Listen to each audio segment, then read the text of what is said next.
Donald Trump criticized Ukraine following remarks from President Volodymyr Zelensky, who expressed surprise over not being invited to peace talks in Saudi Arabia regarding the ongoing war.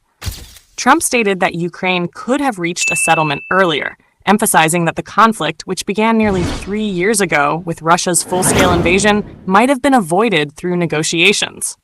His comments came after Russian Foreign Minister Sergei Lavrov rejected the idea of NATO peacekeeping forces in Ukraine as part of any agreement.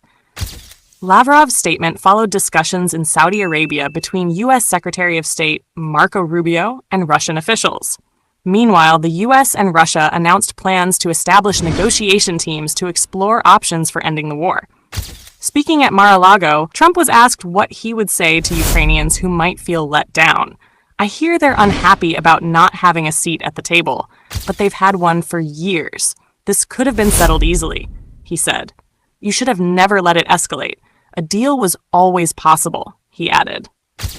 Following the U.S.-Russia talks, Trump expressed optimism about the negotiations. "The discussions went well. Russia is prepared to act and wants to put an end to the violence," he stated. Claiming he could end the conflict, he added, "I believe I have the power to stop this war." When asked about European nations potentially deploying troops to Ukraine, he responded, "If they choose to do so, I support it." The meeting in Riyadh marked the first direct engagement between Russian and American officials since the start of the full-scale invasion. The discussions involved U.S. Middle East envoy Steve Witkoff, U.S. National Security Advisor Mike Waltz, Russian presidential aide Yuri Ushakov, and Kirill Dmitriev, who heads Russia's Sovereign Wealth Fund. Following the talks, Lavrov reiterated Moscow's stance against NATO forces in Ukraine, stating, "A different flag does not change the reality. It remains unacceptable." Lavrov also announced plans to restore diplomatic relations between the U.S. and Russia, including appointing ambassadors. "It was a constructive exchange. Both sides listened and understood each other," he said. He maintained that NATO expansion, particularly Ukraine joining the alliance, posed a direct threat to Russia. U.S. Secretary of State Marco Rubio indicated that Russia seemed ready for serious negotiations. "Compromises will be necessary. We are not predetermining what those will be," he noted. "Today is just the first step in a long and complex process, but it's an essential one," he added. In Europe, leaders met in Paris to discuss the potential shift in U.S.-Russia relations under Trump. However, they failed to reach a consensus.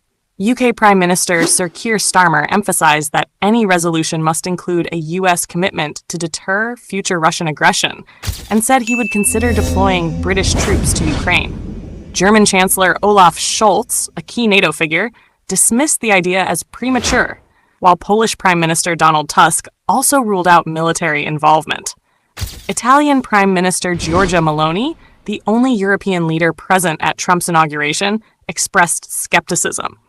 Meloni argued that sending European troops would be the least effective and most complicated way to secure peace. In Riyadh, Rubio stressed that the European Union would eventually need to be involved due to its sanctions on Russia. Regarding Ukraine's absence from the talks, he asserted that no one is being excluded. "Every party involved must find the resolution acceptable," he added. Meanwhile, Zelensky appeared frustrated while addressing the situation from Turkey.